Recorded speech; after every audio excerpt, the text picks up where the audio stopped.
Ouais, bonjour messieurs, dames. Nous sommes ici à la ferme Akofé, située dans le village de Tangoumassou, dans la commune de Dimbokro. Suite à la vidéo faite passer, les gens demandaient le contact. Nous avons un fixe de 27 24 37 56 90.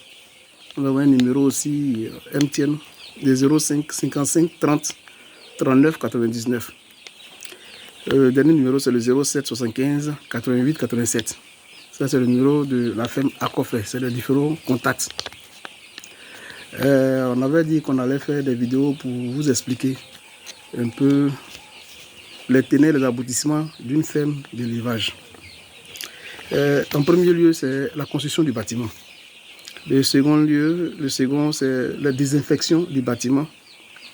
En troisième, c'est comment faire une poussonnière pour accueillir les poussins. Et puis, l'entretien des poussins.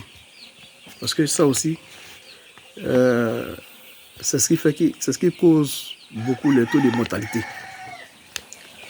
Aujourd'hui, pour l'implantation des bâtiments, par contre, nous allons vous expliquer beaucoup de choses.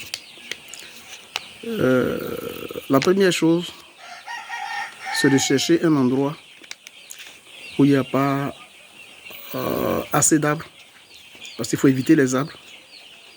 De trouver un endroit aussi qui n'est pas marécageux.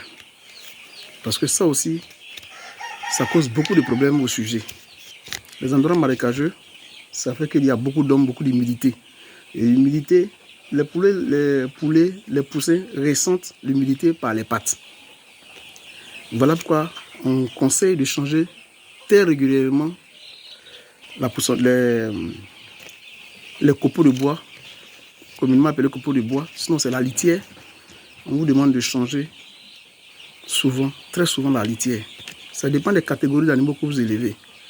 Parce que, comme j'ai l'habitude de dire, quand on va faire les formations pour l'élevage, on nous fait tout l'élevage en volaille en tronc commun.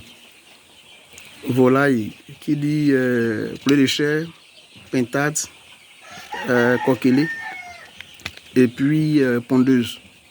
On nous fait tous ces volailles en tronc commun. Sur le terrain, vous allez vous rendre compte que chaque type d'animal a sa spécificité. Ce qui veut dire quoi? Ça veut dire que ce que tu vas faire en poulet de chair, tu vas faire les mêmes choses pour la pintade. Ça, c'est souvent ça c'est beaucoup pour les bâtiments, la taille des bâtiments surtout. Pour la taille des bâtiments, à la formation, on va nous dire pour les poulets de chair, il faut prendre 10 mètres sur 10 pour 1000 poulets de chair. Ce qui veut dire, si tu veux, 10 poulets de chair pour 1 mètre carré. Bon, c'est normal. En formation, c'est ce qu'on nous dit. Mais moi, j'allais vous dire d'augmenter un peu. Parce que plus les poulets sont à l'aise, plus ils ont de l'air, plus ils respirent bien, ça évite aussi des maladies.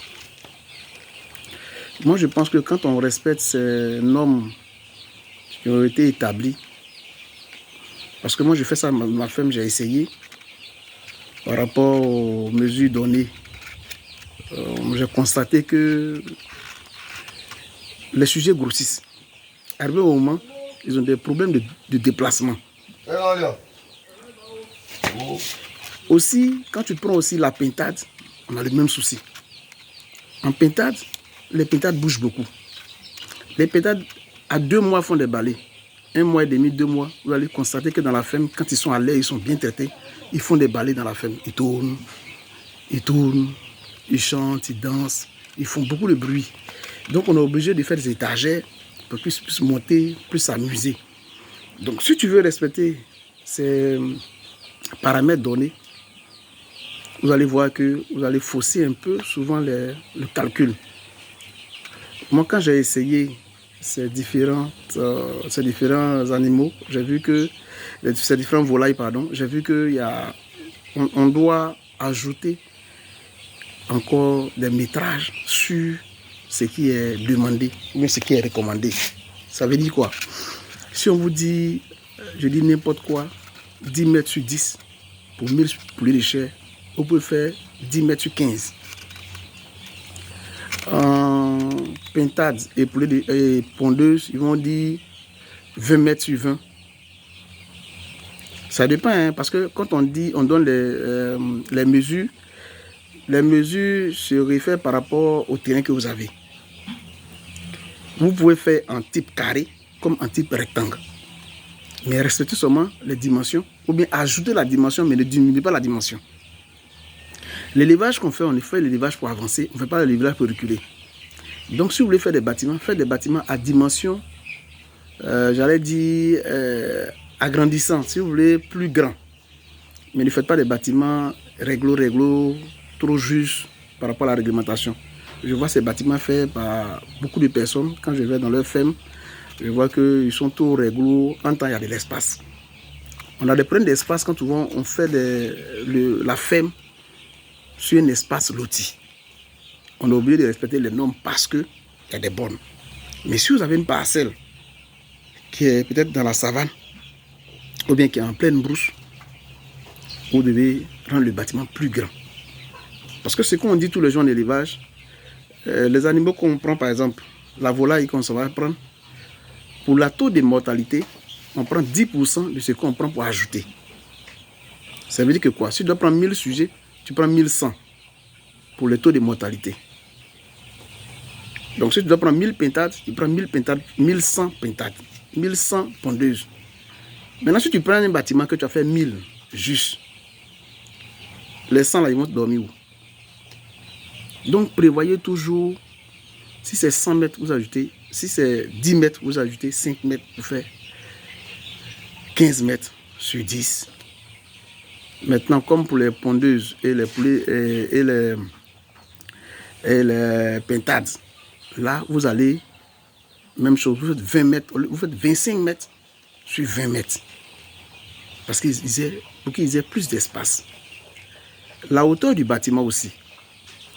Vous pouvez faire les hauteurs des bâtiments. Par contre, je vais proposer 4,50 m de hauteur pour le milieu du bâtiment. Et puis 3 mètres pour les bordures des bâtiments. Ça fait le bâtiment plus haut. À la descente au rez-de-chaussée du bâtiment, alignez une seule brique. Ce qui veut dire quoi? 15 cm ou 20 cm au plus. Les sujets, quand ils sont dans le bâtiment, si ils ont la tête qui dépasse les 15 cm que vous avez fait, ils ont le temps de bien respirer. Mais si le bâtiment est un peu plus haut, ça va être à 40-45 cm. Déjà, il y a un blocage d'air. Ce qui signifie que quoi? L'air est obligé de passer par le filet avant qu'il puisse respirer. C'est grave. Donc faites les bâtiments à un certain niveau où le sujet est en contact direct avec l'air. Parce qu'ils sont nombreux dans les bâtiments. Donc ils ont beaucoup d'air, ils ont besoin de beaucoup d'air pour pouvoir évoluer. Parce qu'ils respirent beaucoup. C'est comme si on ramassait des personnes et puis on les mettait dans une prison et puis ils sont touffus. Vous allez voir forcément qu'il y aura mort d'homme. Donc c'est à peu près la même chose. Plus ils sont touffus, plus ils meurent. Et si c'est des pondeuses, il y aura des problèmes de ponte. Parce qu'ils ne sont pas à l'aise, ils ne peuvent pas pondre correctement. Maintenant, quand c'est les poules de chair, vous allez faire le même constat. Ils vont commencer à mourir. Pas forcément par maladie, mais par manque de respiration, manque de conditions. Donc vous devez voir ça aussi. Donc pour le premier sujet des bâtiments, la position du bâtiment réfère par le soleil. On met toujours le bâtiment au lever du soleil et au coucher du soleil. Ça c'est la largeur du bâtiment, pas la longueur du bâtiment. Vous mettez la largeur du bâtiment au lever du soleil, ça veut dire à l'est et au coucher du soleil. Parce que si vous mettez le bâtiment dans l'autre sens, vous allez voir que quand le soleil va sortir, arrivé au moment, le soleil va rentrer dans le bâtiment et ça va gêner les sujets. Donc pour éviter que le soleil gêne les sujets, vous mettez le bâtiment dans ce sens. Ça c'est le premier constat que vous allez faire directement quand vous allez faire le bâtiment. Le second constat, c'est le vent. Le vent est porteur de maladies, est porteur de débris. Si vous ne mettez pas le bâtiment dans ce sens, parce que le vent quitte de l'est à l'ouest. Et quand le bâtiment vient, voilà pourquoi on demande à ce que dans la largeur, on monte les briques jusqu'à la toiture. Là, comme ça, tout ce qui arrive comme vent, ça tape le mur et ça passe sur le bâtiment. Donc tout ce qui est maladie va quitter peut-être dans une autre ferme voisine. Parce qu'aujourd'hui, la plupart des fermes se font un peu ensemble, groupées dans les endroits. En temps, on nous demande de mettre la plupart soit 300, 400, 500 mètres de différence, soit 30 mètres, 40 mètres. Ça dépend de l'endroit dans lequel vous êtes. Mais on sait que la plupart des endroits, les gens sont un peu installés sur à peu près la même parcelle. Donc pour éviter que les maladies, le vent souffle trop de maladies, donc il faut mettre toujours SOS. SOS, c'est très bon pour les animaux. Parce que là, le vent n'est pas fort pour entrer sur les animaux. Même s'il y a un grand vent qui vient, ça ne les gêne pas. Ça passe sur la toiture, ça frappe les bâtiments. Le soleil aussi, même chose. Le soleil frappe le côté et le soleil monte sur le bâtiment. Il descend de l'autre côté du bâtiment et puis il va se coucher. Mais dans le sens contraire, ça sera grave. Le soleil va monter comme ça. Il va frapper d'abord comme ça le matin vers midi. Ça frappe les poulets. Ils seront tous sur un côté. Vous allez constater les morts déjà. Parce que quand ils s'entassent, le plus fort marche sur le plus faible. Les morts. Le soleil va passer encore l'autre côté du bâtiment, passer à travers la toiture à midi. À 14h, 15h, l'autre côté. Quand on dit 15h, 16h, il passe encore l'autre côté. Quand il va commencer à frapper encore, ils vont encore venir se mettre sur un autre côté, se rabattre sur un côté. Non seulement la croissance ne va pas être forte, parce qu'ils n'ont pas le temps de manger, ils vont se protéger. Les deux vont commencer à piétiner les uns sur les autres. Donc il y aura tellement ils seront stressés. Parce que c'est ça aussi, les poulets sont beaucoup stressés quand ils sont un peu dérangés. Et le stress aussi, ça les tue. Donc pour éviter tout ça, voici des conseils qu'on peut vous donner pour pouvoir installer votre ferme. Parce que quand c'est comme ça, vous aurez une ferme. Quand c'est bien installé, vous allez éviter plein de morts, plein de ratés. Parce que tout ça aussi, ça fait partie des ratés des élevages. Aussi, si vous installez une ferme, faites tout pour que la ferme soit éclairée. Ça veut dire que quoi? Même si ça a une énergie solaire, faites éclairer la ferme.